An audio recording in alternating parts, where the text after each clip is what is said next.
Good morning, Buffalo, and thank you for tuning in to ESP Radio, brought to you by East Side Parkways Coalition, a grassroots community organization.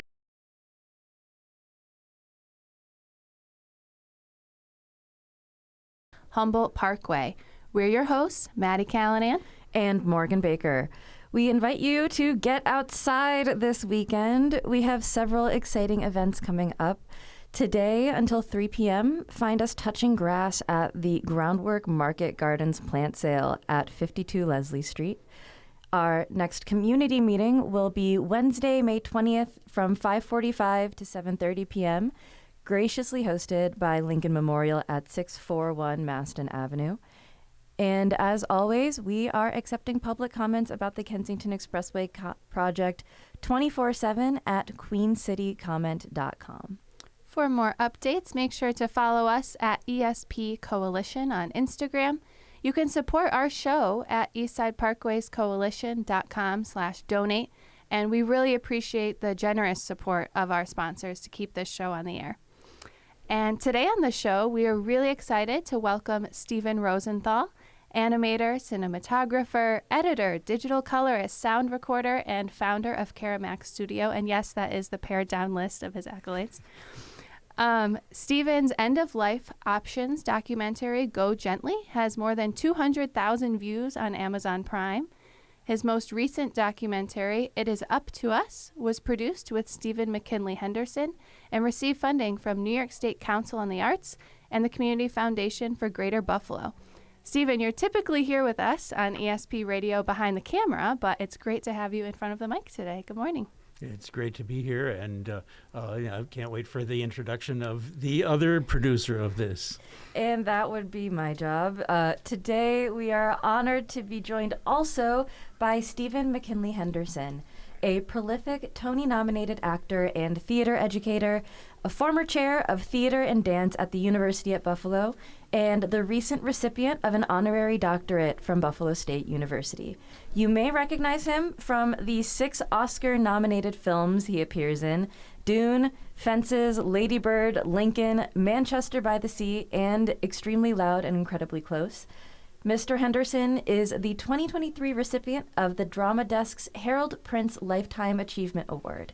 He was inducted into the American Theater Hall of Fame at Broadway's Gershwin Theater on November 18th, 2024. Stephen, thank you so much for joining us. Oh, it's a pleasure to be here, Morgan, and I did all that. You did. Yeah, well, I'm lucky to be anywhere.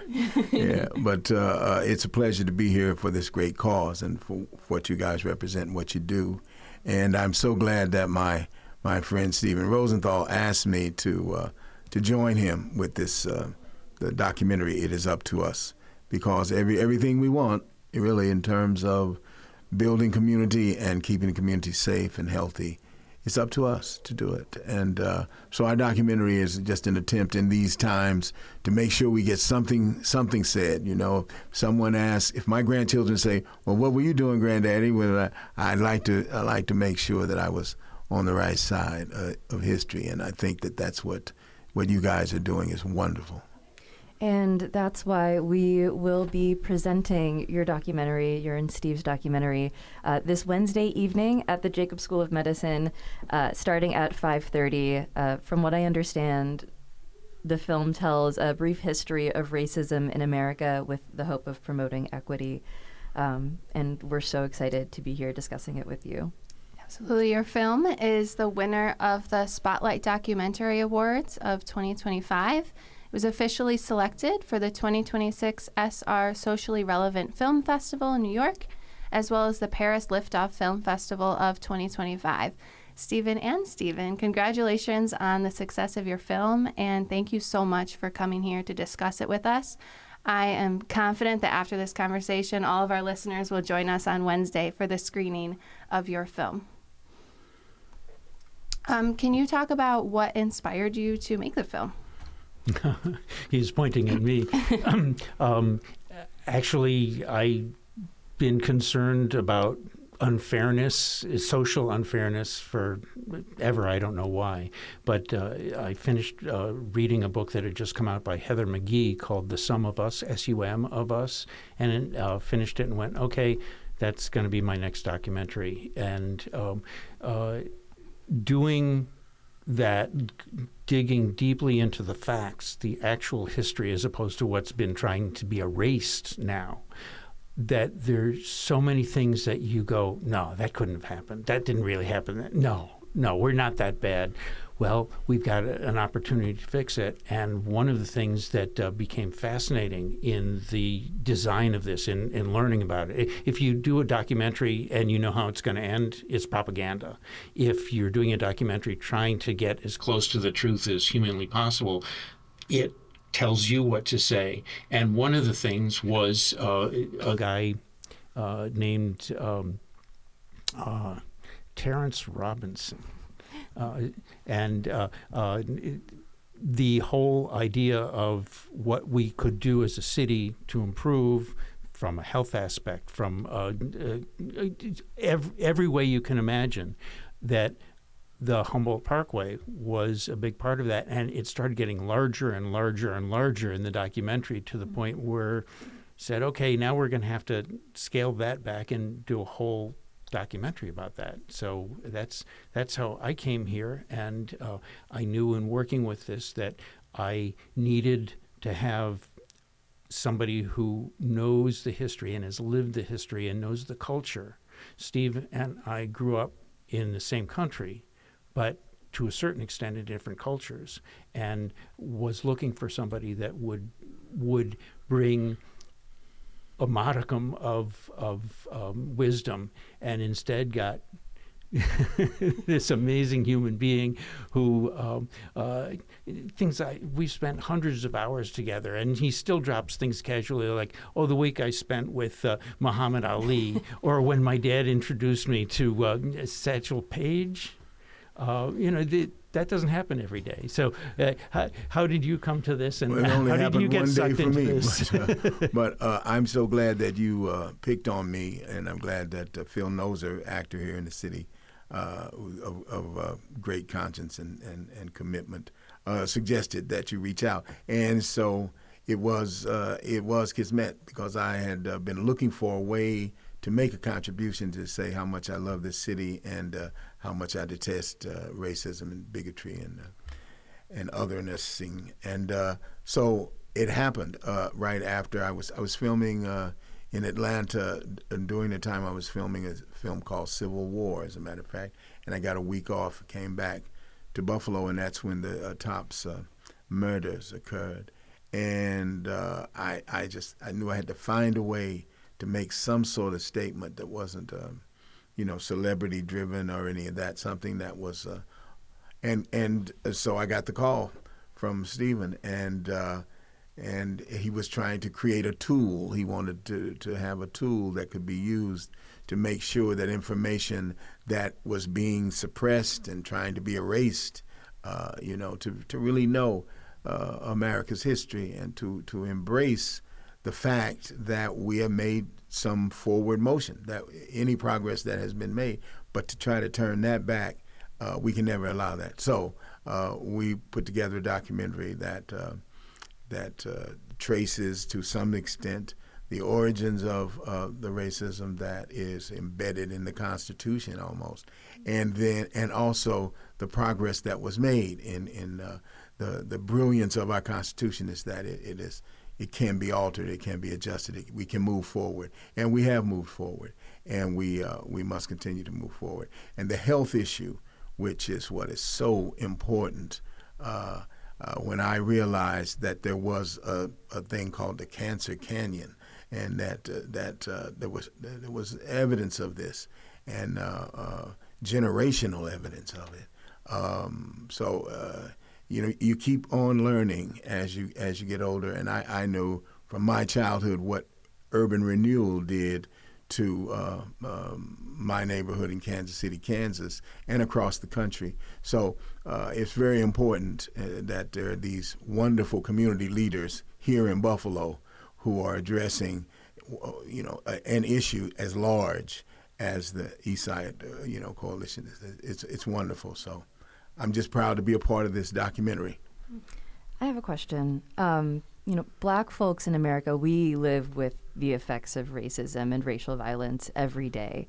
And I understand the importance of learning from our history, but at the same time, it can feel exhausting to live in the present moment with all that is going on, and also to expose yourself to the horrors of the past. So with that in mind, why keep engaging? Why show up? What do we have to learn from a documentary? And how do you see film and theater helping us navigate ongoing legacies of racial violence? Yes, well, the film and theater help us really culturally to just be aware of the incredible contributions. First of all, before the blocks, the obstacles can't be more important than the objectives. And we've done so much.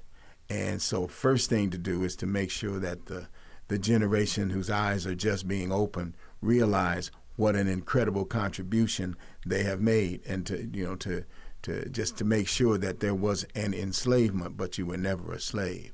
Your mentality was never that. And so first is that contribution. Then finally, to understand that because of that contribution, you're opening the eyes of people who don't face racism every day. Because we, as you say, we live with it, so we know.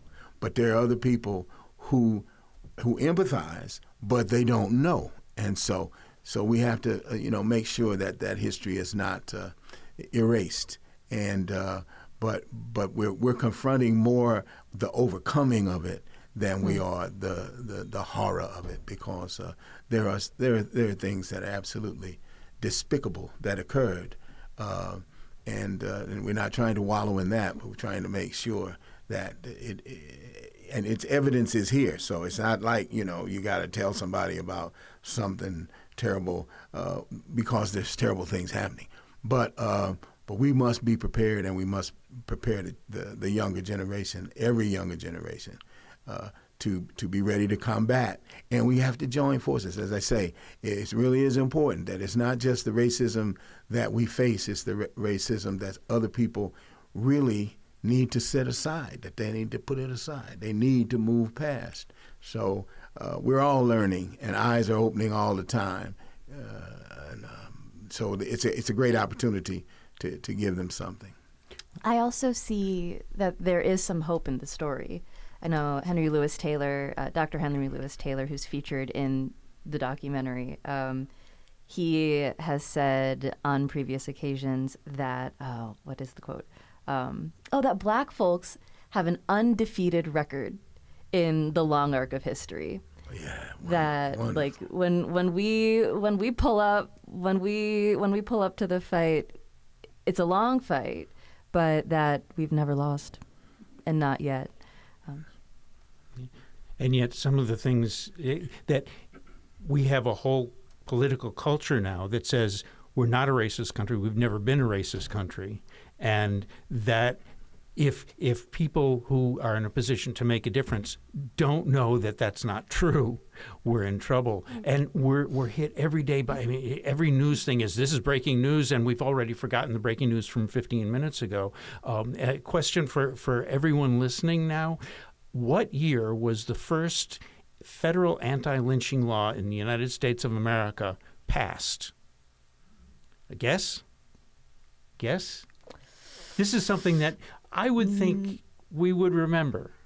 I'm old, so I remember this. But for younger people, the year that it was passed, it was brought up in front of Congress over 220 times, starting in 1900 by the last remaining black representative from Reconstruction. It was passed, and I know I'm being old about this, but on March 29th, 2022. So, and one of the things that I didn't realize about the documentary until a few weeks ago, and it was finished months ago, is how when we take steps forward, as you said, we're undefeated, but we take steps forward and then there's a backlash. And that was passed, again, March 29th, 2022. a backlash, whether it was realized or not, was 47 days later. A young person drove 3 hours to a place he had already scouted and killed 10 people in Tops on Jefferson Avenue.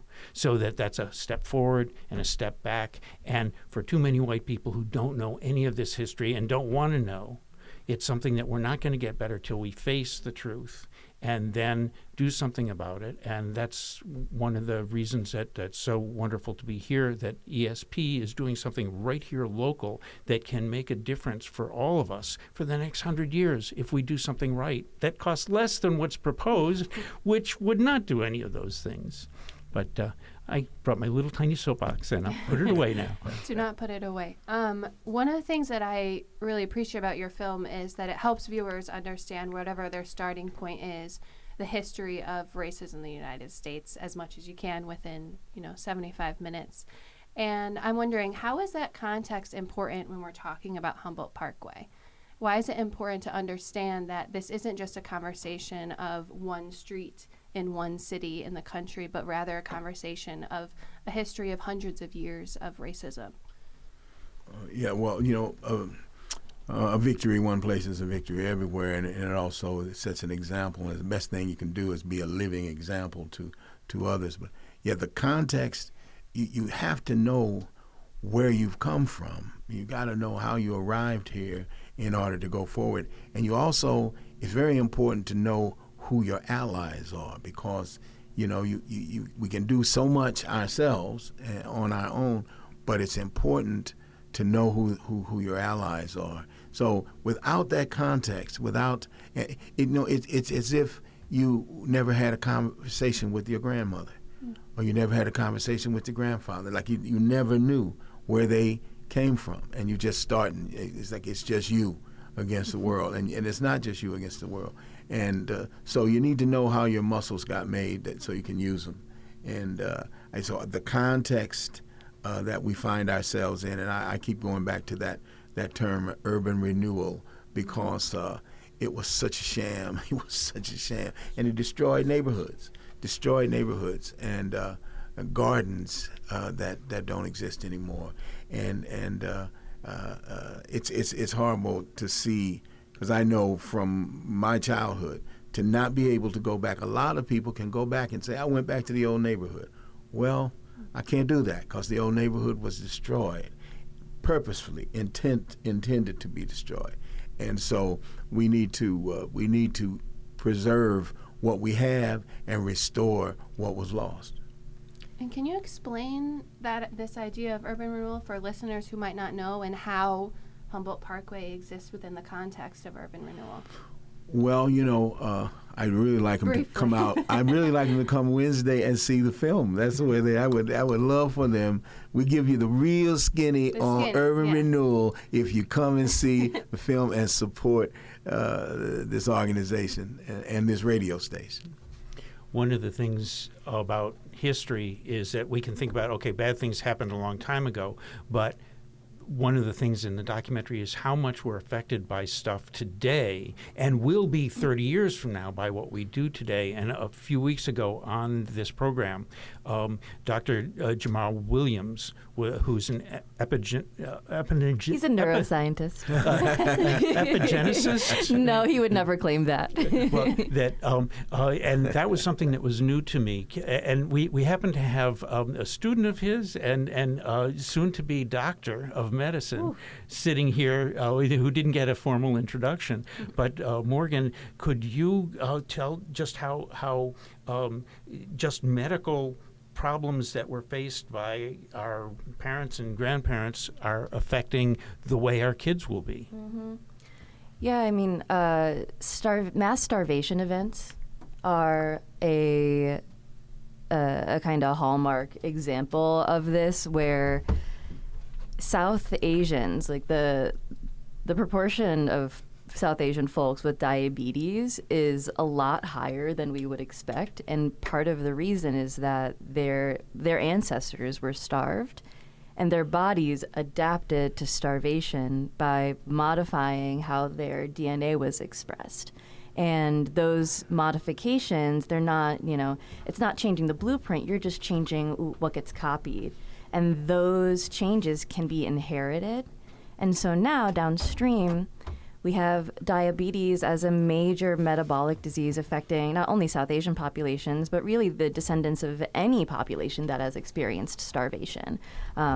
Black folks, Irish folks, the Dutch, you see this pattern repeating. And so as much as history lives in our individual memory and our collective memory and our cultural memory, it also lives in our bones and reproduces inside of us every day. And when or if we reproduce, we pass down that as well, which is why I think it's so important to have spaces where we can have dialogue and begin to, reduce toxic stress, like reduce some of that allostatic load, because so many of us already we're starting from 12th place, in terms of our health because of what has been endured by our ancestors and our grandparents and then us now today.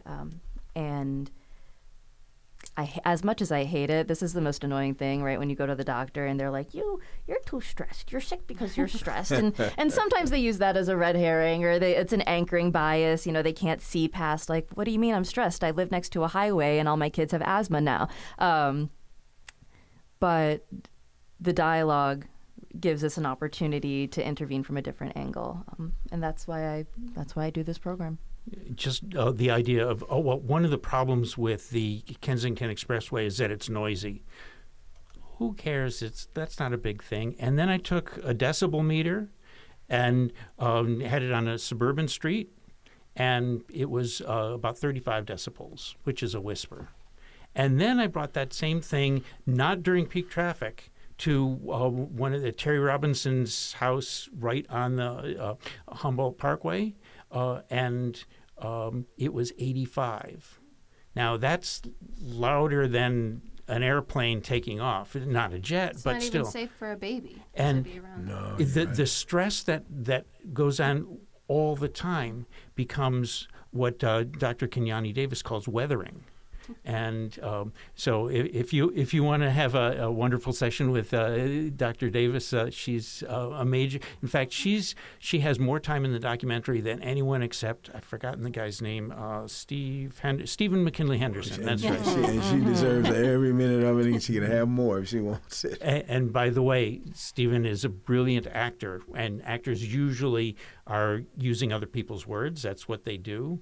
The brilliant introduction and closing were voiced by Mr. Henderson, but also written by Mr. Henderson. And so it's been I've learned so much from working with this person about wisdom in life and generosity and not complaining and being on the radio. I don't know how much longer I'm going to be able to tolerate your company. I can tell you that. Don't say anything, because I'm your ride home. Yeah, well, that's true too. But it's wonderful to have all these voices we have in this documentary. Mm-hmm.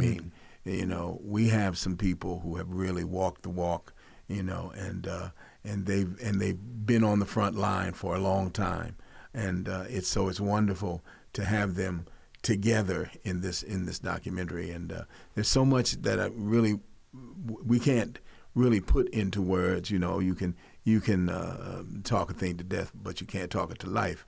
But if you come and see the documentary, it's alive and it's right there for you. And it's also the community of people, the audience after seeing it, the conversations that can occur after seeing it, and also the generosity that can occur after, for donations for the organizations that bring about this kind of change. Because it has to be done voluntarily. You can't get all that you need from any government source, because then they want to check what you have to say. They want to check your information. So we have to do it. It is up to us. And so I would really, really encourage the folks to come out in every opportunity to see the documentary, but also to listen to this station to get the information that is absolutely current right now, right today.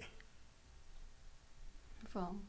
Will you be with us on Wednesday, Mr. Henderson? I shall. Yes, I will be there. Yes. And there you go, an opportunity to meet Stephen McKinley Henderson as well. Mm-hmm. I know I wanted to get my book signed, but I don't know if I'll do it.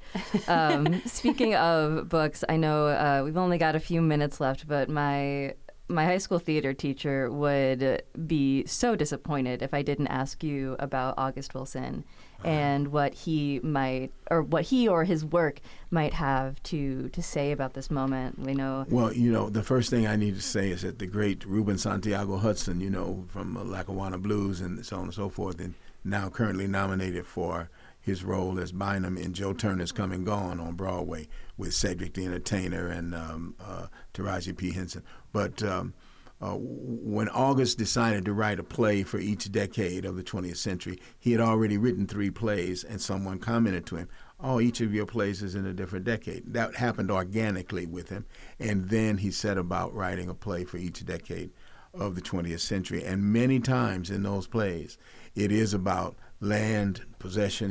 One of his lines, land is the only thing God ain't making no more of.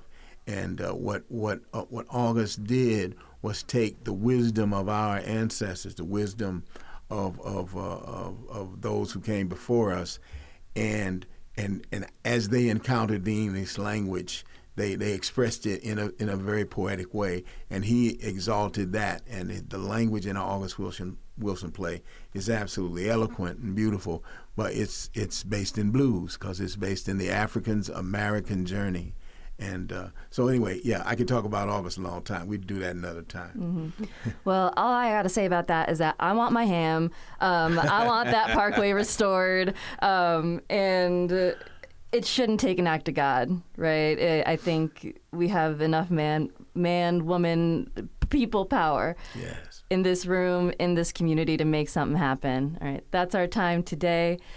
This has been Eastside Parkways Radio with Morgan Baker. And Maddie Callanan. Stephen McKinley Henderson. Stephen Rosenthal. And on the film, we have Brad Wales, ever stalwart. Thank you for joining us. Enjoy the rest of your Saturday.